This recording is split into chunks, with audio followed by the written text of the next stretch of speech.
Hi, this is Jennifer from Read It Again. Please join me while I read the first half of the Cobble Street Cousins Special Gifts by Cynthia Rylant, illustrated by Wendy Anderson Halperin. Please consider subscribing, and if you enjoyed this book, hit the like button and share this video with all your friends.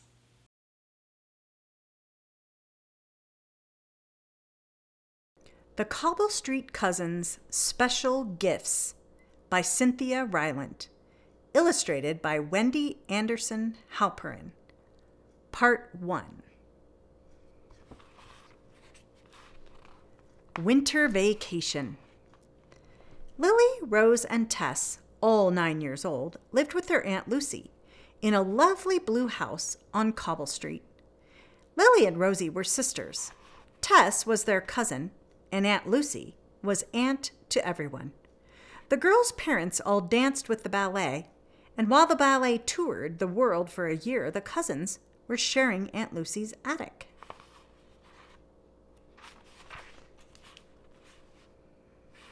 It was wonderful. Each girl had her own little nook in the attic. Lily's bed was behind the long, lacy yellow curtains. Rosie's bed was behind the old patchwork quilt, and Tess's bed was behind the screen decorated with palm trees.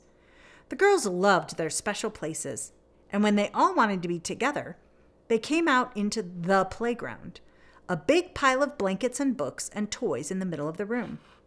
It was in the playground where they began discussing winter vacation. Soon, school would be out for 3 weeks. What would they do for fun?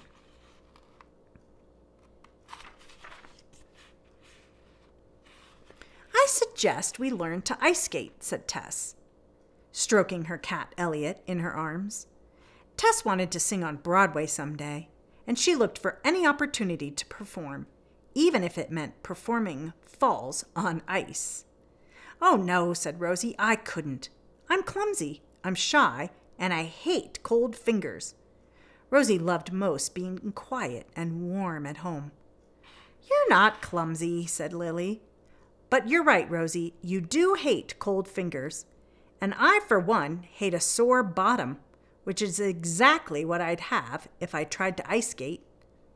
You girls are so unadventurous, said Tess. Pain does not equal adventure, said Lily. Well then, what ideas do you have? Asked Tess. Said Lily, who loved ideas and coming up with them. She hoped to be a writer someday. Maybe we could learn to do something less cold and painful. How about sewing? I'd love to learn to sew, exclaimed Rosie. Ugh, said Tess. Boring. If you learn to sew, Tess, said Lily, you can make your own costumes. You can make capes and skirts and... You're right, said Tess. But where do we learn to sew? At Mrs. White's house, of course, said Lily. Of course, said Rosie and Tess. Mrs. White was a very elderly woman the cousins had met in the summer when they delivered cookies to her on her 90th birthday. Since then, she had become their friend, and they often stopped in to see her and chat. And whenever they visited, Mrs. White gave each of them a little cat she had sewn herself. I'd love to make some cotton dolls with dresses, said Rosie. And I'd love to make a vest with sequins, said Tess. I could make little pillows and decorate them with words, said Lily, like wish. Wish? Said Tess. That's all? That's everything, said Lily. What could we do for Mrs. White in return? Asked Rosie. I don't know, said Lily. Let's ask her. And we have to ask Aunt Lucy, reminded Tess. Oh, Aunt Lucy will love the idea, said Lily. She loves everything. It did seem that Aunt Lucy loved everything. She certainly loved having the 3 girls live with her in her big, old-fashioned house. Aunt Lucy was young and pretty, and she had long red hair and freckles, and she wore the most wonderful clothes. Jumpers covered with sunflowers, perky antique hats, shiny yellow lace-up boots. She owned a flower shop on the corner, Lucy's Flowers, and the cousins loved to visit her there. They drank tea and talked with the customers. Their favorite customer, of course, was Michael Livingston, Lucy's boyfriend. The cousins had met Michael first and had introduced him to Aunt Lucy, and they were quite proud of their matchmaking. Michael lived nearby in an elegant apartment building owned by his wealthy family, and he was studying to be a botanist. The cousins all looked forward to the day he and Aunt Lucy would marry. "Let's go to the flower shop and tell Aunt Lucy of our idea right now," said Rosie. "We'll tell her we'll sew something just for her," said Lily. "Like a wedding dress," said Tess. Giggling with excitement, the cousins bounded down the attic steps and went to find Aunt Lucy. Tea, Cakes, and Oranges is the name of this chapter.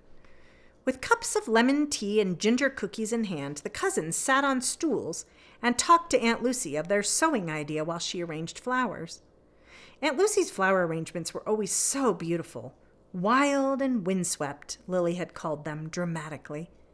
The girls loved to watch Aunt Lucy work.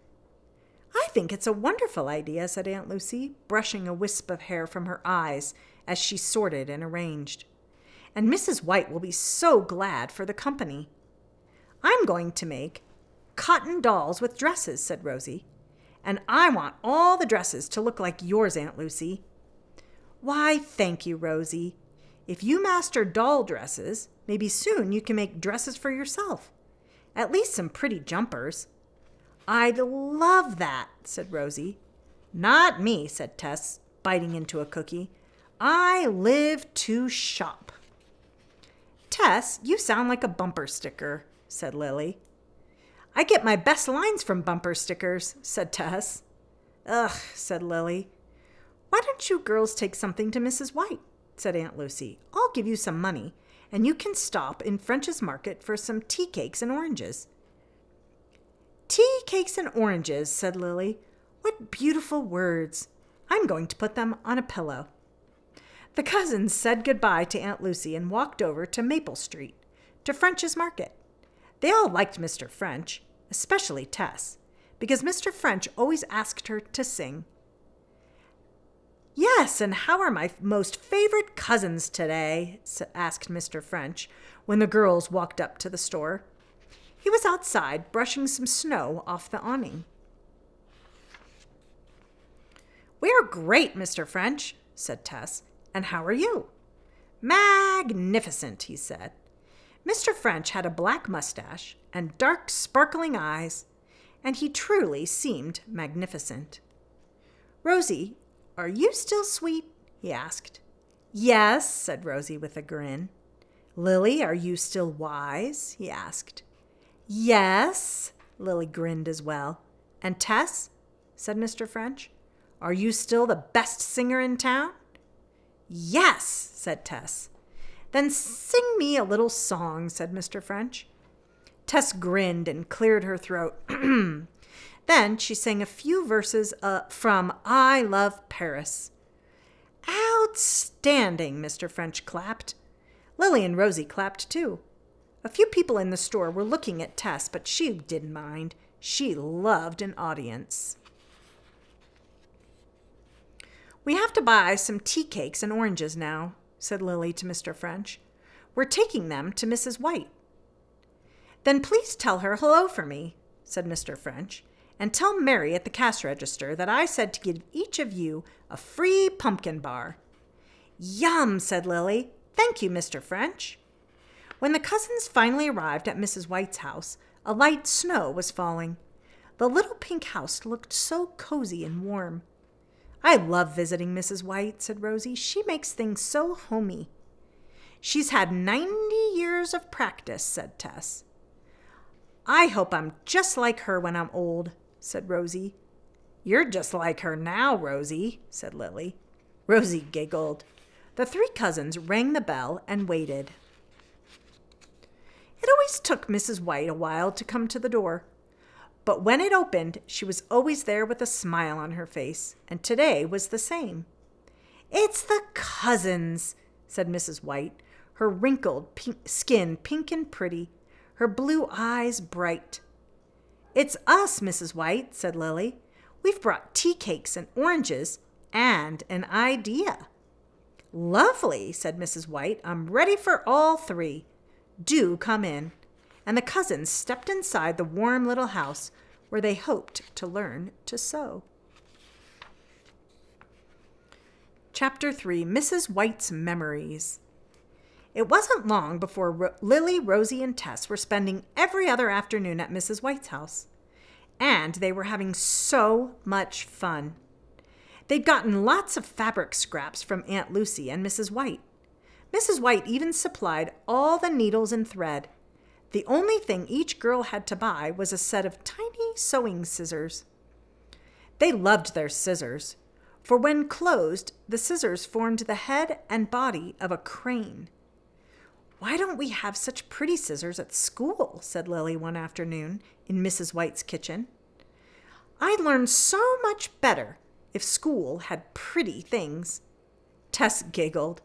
"Can you imagine going to the school cafeteria and having tea and little finger sandwiches for lunch?" she said. "I'd love it," said Rosie. "When I'm finished with school, I'm never going to use anything ordinary again," Lily said. "Every bowl and plate, every bar of soap, everything will be unique." "That's what makes sewing so nice," said Mrs. White, happily watching the girls make their little stitches. "Everything you sew is one of a kind." "I love sewing," said Lily, "and I'm so glad you're having us make pillows first, Mrs. White. That's exactly what I wanted to make." "Well, they're simplest for learning," said Mrs. White. "Once you feel comfortable making stitches, you can make other things."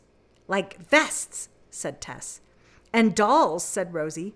"Exactly," said Mrs. White. The girls stitched happily a while longer. Then it was time to take a break and continue helping Mrs. White with the small favor they'd promised. She had a large trunk full of many things she'd saved over the years, photos, letters, small mementos, and she had asked the cousins to help in sorting it. She had a grandson who would inherit the trunk and its contents someday, and she wanted everything to be tidy. The girls followed her into her bedroom to open the trunk at the foot of the bed. Mrs. White's bedroom was dark and quiet, with an old mahogany bed and chifforobe, a small writing desk, and several antique china plates on the walls. Rosie loved it, of course.